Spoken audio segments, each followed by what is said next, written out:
মালিক যদি সুদ খায় আর সেই টাকা দিয়ে আমাকে বেতন দেয়, সেই বেতন নেওয়া কি আমার জন্য জায়েজ হবে? আমার মেয়ে বয়স 7 বছরের কিছু বেশি, সে নিয়মিত নামাজ আদায় করতে চায় না, আমি কি তার প্রতি কঠোর হব?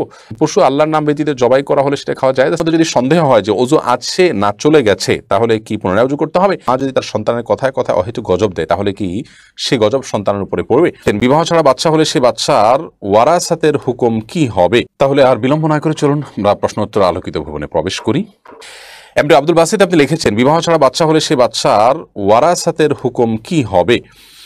যদি বাচ্চা বিয়ে ছাড়া বাচ্চা হয়, তাহলে সে বাচ্চা বাবার তার যে জন্মদাতা তার সাথে তার সম্পর্কটা কি হবে? সাধারণত একটি হাদিস রয়েছে, নবী করিম সাল্লাল্লাহু আলাইহি সাল্লাম বলেছেন যে আল ওয়ালাদু লিল ফিরাশ ওয়ালিল আহিরি আল হাজার, অর্থাৎ যদি কোনো নারী বৈধ স্ত্রী হয় কারোর, তাহলে সন্তান তার বলে বিবেচিত হবে। আর যদি বিবাহী না হয়ে থাকে, তাহলে সেক্ষেত্রে জেনার মাধ্যমেও যদি হয়, তারপরেও যার মাধ্যমে আপনার সন্তান গর্ভে এসেছে সেই পুরুষকে সন্তানের বাবা হিসাবে সম্বোধন করা হবে। রক্তকবরী আইডি থেকে আপনি লিখেছেন, স্বামীর সাথে অ্যাডজাস্ট না হলে ডিভোর্স ব্যতীত সব রকম সম্পর্ক ছেদ করে স্ত্রী আলাদা থাকতে পারবে কি?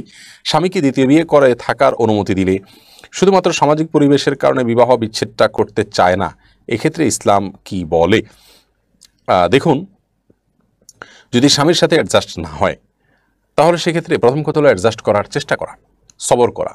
একটা সময় আলহামদুলিল্লাহ হয়তো অ্যাডজাস্টমেন্ট হয়ে যাবে। তাছাড়া সন্তান যখন হয়ে যাবে, তখন এই বিষয়গুলো অনেক সময় গৌণ হয়ে যেতে পারে। বিশেষ করে দুটি ভিন্ন পরিবারের ভিন্ন জগতের দুজন মানুষ যখন একত্রে বসবাস শুরু করেন, অনেক কিছুই ম্যাচ করতে একটু সময় লাগে, সবর করতে হয়, ধৈর্য ধারণ করতে হয়। এটি হলো একজন বুদ্ধিমান, বিচক্ষণ এবং চিন্তাশীল মানুষের আপনার রোডম্যাপ, তিনি এভাবে আগাবেন।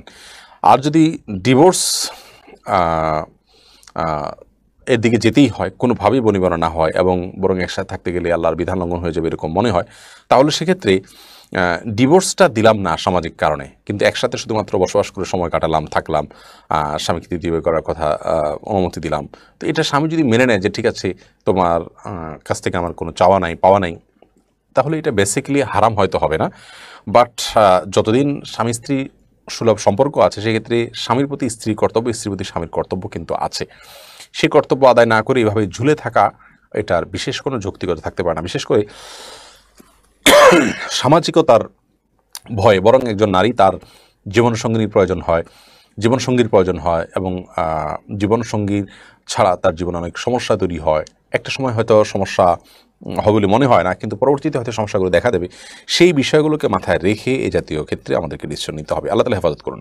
আবিদ হোসেন আপনি লিখেছেন, কোনো মা যদি তার সন্তানের কথায় কথায় অহেতুক গজব দেয়, তাহলে কি সে গজব সন্তানের উপরে পড়বে? অন্যায়ভাবে অহেতুক যদি কোনো গজব দেন, বদদোয়া করেন, সেটা লাগবে না। কোরআনে কারিমে আল্লাহ রাব্বুল আলামিন সম্পর্কে বলেছেন যে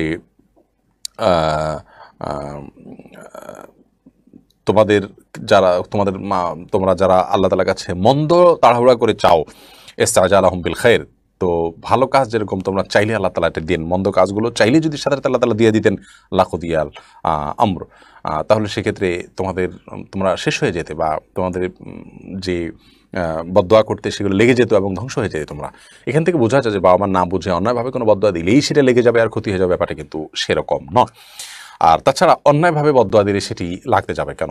এজন্য অন্যায়ভাবে যদি বদদোয়া দেন, তাদেরকে বোঝাতে হবে তারা যেন এটি না করে। একজন মুসলমান কথায় কথায় বদদোয়া দিবে, গজব দিবে, লাহানত করবে, অভিশাপ করবে, এটি তার চরিত্রের সঙ্গে যায় না, নবী করিম সাল্লাল্লাহু আলাইহি ওয়াসাল্লাম বলেছেন। আপনি লিখেছেন, নামাজের মধ্যে যদি সন্দেহ হয় যে ওযু আছে না চলে গেছে, তাহলে কি পুনরায় ওযু করতে হবে?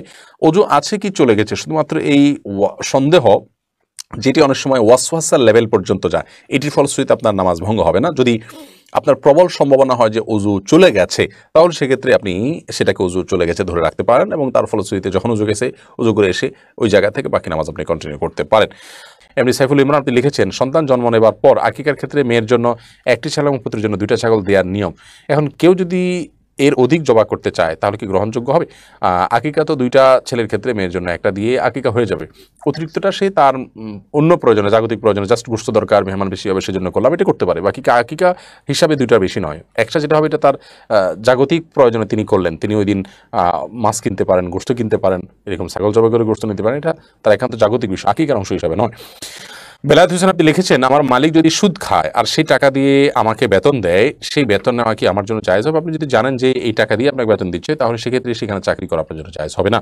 বৃষ্টি হেনা আপনি লিখেছেন, আমার স্বামী ব্যবসার জন্য কিস্তি তুলতে চাচ্ছে, আমি নিষেধ করার সংসারে অনেক অশান্তি হচ্ছে, আমাকে কিস্তি তুলে দিতে অনেক চাপ দিচ্ছে, এমত অবস্থা আমার করণীয় কি? আপনি অবশ্যই চেষ্টা করবেন আপনার সিদ্ধান্তের উপর অটল থাকার, যেহেতু আপনি সঠিক সিদ্ধান্ত এখানে নিয়েছেন এবং তিনি অন্যায় করছেন, অতএব অন্যায়ের বিরুদ্ধে আপনার অবস্থান থাকবে। স্বামী হলেও তার আনুগত্য অন্যায়ের ক্ষেত্রে আপনি করবেন না। তারপর যদি আপনার উপরে জুলুম হতে থাকে এবং নিরুপায় হন, আপনি আশঙ্কা করেন যে অবস্থা চলতে গেলে আপনার সংসারে টিকবে না, তাহলে নিরুপায় অবস্থায় আপনি যদি এটি করেন, আশা করা যায় আল্লাহ তাআলা আপনাকে মাফ করবেন, যেহেতু আপনি নিরুপায়। তবে চেষ্টা করা উচিত আপনার স্বামীকে নিবৃত্ত করার জন্য সম্ভাব্য যত উপায় আছে সেগুলো অবলম্বন করা, অন্যকে দিয়ে প্রেশার দেওয়া, বোঝানো, অভিমান করা, বা সম্ভাব্য যত উপায় আছে। প্রত্যেকটা মানুষের অ্যাবিলিটি এবং তার পুরো পরিস্থিতি অনেক সময় ডিফারেন্ট থাকে, অতএব তার উপর নির্ভর করবে। মাসুদ রানা এটি থেকে আপনি লিখেছেন, কেউ যদি আমার হক নষ্ট করে এবং আমি তাকে ক্ষমা করে দেই, তাও কি সে তার নিজের অপরাধের জন্য শাস্তিপ্রাপ্ত হবে, নাকি আমি ক্ষমা করে দেওয়ার কারণে সে শাস্তিপ্রাপ্ত হবে না? আপনার হক নষ্ট করেছে, এর মাধ্যমে আপনি মাফ করে দিলে এটাই মূলত তার মাপ। কিন্তু এর পাশাপাশি যদি তার মাধ্যমে আল্লাহর হকও নষ্ট করে, যেমন আল্লাহ নিষেধ করেছেন মানুষের হক নষ্ট করে না, তাহলে আল্লাহ নিষেধাজ্ঞাটা লঙ্ঘন হলো, এক্ষেত্রে আল্লাহর কাছেও তার মাপ চাইতে হবে এবং আপনি আল্লাহর কাছে তার জন্য মাপ চাইতে পারেন যে আল্লাহ আমি মাফ করে দিয়েছি, আপনি মাফ করে দিন। আশা করা যায় আল্লাহ বিষয়টা অনেক সহজ এই তুলনা যদি বান্দা নিজে মাফ করে দেয় ইনশাআল্লাহ তাআলা। হারুন রশিদ লিখেছেন, পশু আল্লাহর নাম ব্যতীত জবাই করা হলে সেটা খাওয়া যায় যাচ্ছে না? আল্লাহ বলেছেন, ওলা তাকুলু মিম্মা লাম ইযকার ইসমুল্লাহি আলাইহি, যে পশু জবাই করার সময় আল্লাহর নাম নেওয়া হয়নি সেটি থেকে তোমরা ভক্ষণ করবে না, বিধায় আল্লাহ ছাড়ানোর কারণ নামে পশু জবাই করলে সেটি খাওয়া জায়েজ নাই, সেটি হারাম। মাহতাব হোসেন আপনি লিখেছেন, জামাত চলাকালীন সময় আমি দ্বিতীয় রাকাতে অংশগ্রহণ করি, কিন্তু ইমাম সাহেব প্রথম সালামের সাথে আমিও সালাম ফিরাই, এমত অবস্থা আমি কি করবো জানাবেন? জামাত চলাকালীন সময় যদি আপনি দ্বিতীয় রাতে অংশগ্রহণ করেন, শেষে ইমাম সাহেবের সালাম ফেরানোর সাথে আপনার সালাম ফেরানো উচিত নয়। যদি ইমাম সাহেবের সালাম ফেরানোর পর আপনি সালাম ফিরে ফেলেন, সেক্ষেত্রে আপনি সেজদায়ে সাহু করে নেবেন। আমাদের রিপন লিখেছেন, মাথার চুল বিক্রি করা জায়েজ আছে কিনা? না, আল্লাহর দেয়া এখন অঙ্গ মানুষকে আল্লাহ যেগুলো দিয়েছেন এগুলো বিক্রি করা জায়েজ নেই। মাথার চুল সেজন্য বিক্রি করা জায়েজ নেই। কারোর প্রয়োজন হলে কোনো অঙ্গ আপনি দিয়ে দিতে পারেন, যদি তিনি এটা ব্যবহার করতে চান ব্যবহার করতে পারেন। মাইশা আপনি লিখেছেন, স্বামীকে সম্মান করে আন্তরিকতার সাথে পায়ে সালাম করতে পারবো কিনা? সালাম তো আসলে মুখে হয়, পায়ে নয়। মহব্বত করে, ভালোবেসে, ভক্তি করে আপনি যেটি করতে পারেন যে আপনার কপালে চুমু দেওয়া, হাতে চুমু দেওয়া, বা শ্রদ্ধা প্রকাশের অন্য যে বিধান আছে সেগুলো করতে পারেন। মাথা নত করতে হবে পা চুমু খাওয়ার জন্য, সেটি অনুচিত। যদিও কোনো কোনো বর্ণনা থেকে নবী করিম সাল্লাল্লাহু আলাইহি ওয়াসাল্লামের পায়ে সাহাবীদের চুম্বনের কথা বর্ণিত রয়েছে, অতএব সেটি সালাম নয়। যদি সেটা হয় সেক্ষেত্রে আপনার সেজদার সাথে যেন সাদৃশ্য না হয়, এরকম বিষয়গুলো মাথায় রেখে যদি আপনি করেন, সেক্ষেত্রে সালাম এটাকে বলার কোনো সুযোগ নেই। কারণ সালাম আসলে কখনো মুখে হয়, এটা কখনো হাতে বা পায়ে টাচ করার মাধ্যমে হয় না। ময়ূর সরকার লিখেছেন, নিরাপত্তার জন্য কিছু টাকা ব্যাংকে সঞ্চয় করে রেখেছি, এখান থেকে কিছু টাকা মুনাফা হিসাবে প্রতি মাসে আমার অ্যাকাউন্টে চলে আসে, এই টাকা আমি কি কাজে ব্যবহার করতে পারি? এটি আপনি দান করে দিবেন সওয়াবের নিয়ত ছাড়া গরিব দুঃখীদেরকে, ইনশাআল্লাহ আপনি দায়মুক্ত হবেন। আরিফ আপনি লিখেছেন, আমার মেয়ে বয়স 7 বছরের কিছু বেশি, সে নিয়মিত নামাজ আদায় করতে চায় না, আমি কি তার প্রতি কঠোর হব? আপনার মেয়ের বয়স যদি 7 বছরের বেশি হয়, তাহলে সেক্ষেত্রে আপনি নামাজের জন্য তাকে কঠোরতা অবলম্বন করবেন না, তবে তাকে বোঝাবেন, চেষ্টা করবেন, সহযোগিতা করবেন, উৎসাহ দিবেন, প্রেরণা দিবেন। 10 বছর হয়ে গেলে তখন আপনি তাকে প্রেসার দিবেন এবং কঠোরতা আরোপ করবেন।